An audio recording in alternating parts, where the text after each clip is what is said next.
برطانیہ کی iron lady Margaret تھریچر سے کسی صحافی نے پوچھا، قدرت جب کسی حکمران پر مہربان ہوتی ہے تو اسے کیا دیتی ہے؟ مارگریٹ تھریچر نے جواب دیا، قدرت اسے اچھے مشیر اور سمجھدار دوست دیتی ہے۔ اسی قسم کا جواب صدر رچرڈ نکسن نے بھی دیا تھا۔ رچرڈ نکسن امریکہ کی تاریخ کا ذہین ترین صدر تھا۔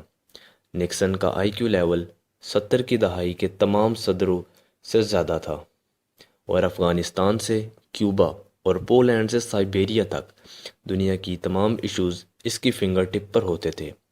نکسن پروفیسر صدر کہلاتا تھا، لیکن اس جینیس صدر کے دور میں واٹر گیٹ سکینڈل آیا اور وہ 2.5 سال بعد فارغ ہو گیا۔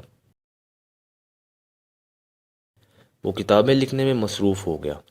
کسی نے نکسن سے پوچھا تھا، آپ اتنے سمجھدار اور پڑھے لکھے سیاستدان تھے، لیکن آپ کی حکومت 2.5 سال بعد ختم ہو گئی، کیوں؟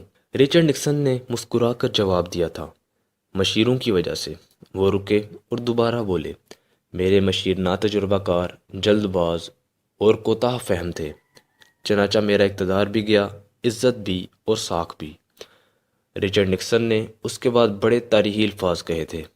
انہوں نے کہا تھا، حکمران کسی بھی شخص کو وزیر بنا دیں، لیکن وہ اپنے لیے مشیروں کا انتخاب ہمیشہ سوچ سمجھ کر کریں گے۔ مجھے اس وقت کنفیوشس بھی یاد آ رہا ہے، ارسطو بھی۔ چین کے بادشاہ اور نواب بچوں کی دانائی سکھانے کے لیے کنفیوشس کے پاس بھجوایا کرتے تھے، اور کنفیوشس مستقبل کے بادشاہوں کو یہ مشورہ دیا کرتا تھا، ہمیشہ ٹھنڈے مزاج اور صلح جو لوگوں کو مشیر منتخب کرنا، کیونکہ بادشاہوں کی بادشاہت فوجیں نہیں، ان کے مشیر چلایا کرتے ہیں۔